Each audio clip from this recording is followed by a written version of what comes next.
Salut à tous et bienvenue dans cette vidéo qui vous plongera au cœur des mécanismes de la manipulation médiatique. Aujourd'hui, nous allons explorer comment les médias peuvent exercer une influence profonde sur nos pensées, nos émotions et même nos actions, en examinant des exemples concrets qui ont un impact significatif sur l'opinion publique et la société. Revenons aux années 1950 et 1960 avec le projet MKUltra de la CIA.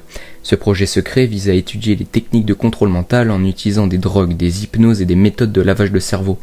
Imaginez le potentiel de manipulation que de telles découvertes auraient pu avoir. L'histoire de la manipulation médiatique est parsemée d'exemples choquants d'actions gouvernementales secrètes visant à influencer les esprits. Ces événements révèlent le pouvoir considérable que les médias peuvent avoir sur la perception du public. Un autre exemple troublant est celui du scandale de la fausse émission de télévision Quiz Show dans les années 1950.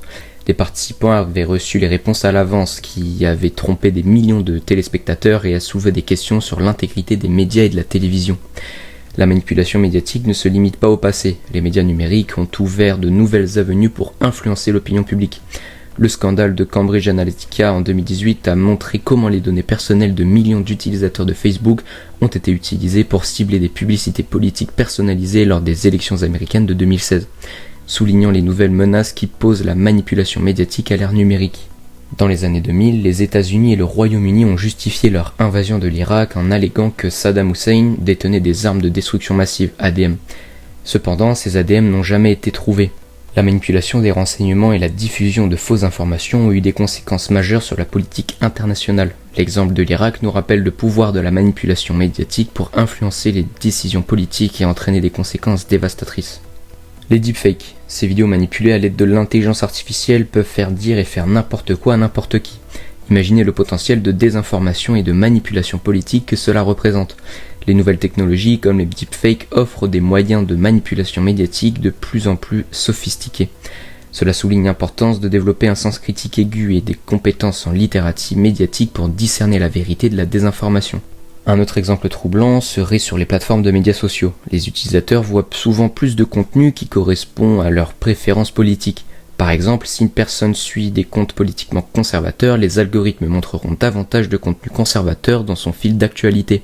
Les algorithmes de médias sociaux ont intensifié la polarisation en créant des chambres d'écho, où les utilisateurs sont constamment exposés à des idées similaires aux leurs, renforçant ainsi leurs croyances existantes et les isolant des opinions divergentes.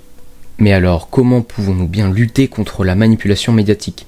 Pour lutter contre la manipulation médiatique, il est essentiel de promouvoir la littératie médiatique, d'encourager la diversification des sources d'information et de soutenir la réglementation des médias pour garantir la transparence et la responsabilité. De plus, les citoyens doivent être éduqués sur la manière de reconnaître les signes de manipulation médiatique et de vérifier les informations. En conclusion, la manipulation médiatique est un défi majeur dans notre société moderne. Comprendre ces mécanismes est essentiel pour préserver notre liberté de penser et notre capacité à prendre des décisions éclairées. Ensemble, nous pouvons lutter contre la manipulation médiatique en développant notre esprit critique et en plaidant pour des médias responsables et transparents. Merci de m'avoir rejoint dans cette exploration de la psychologie de la manipulation médiatique. Restons vigilants face à cette influence et continuons à défendre la vérité et la démocratie.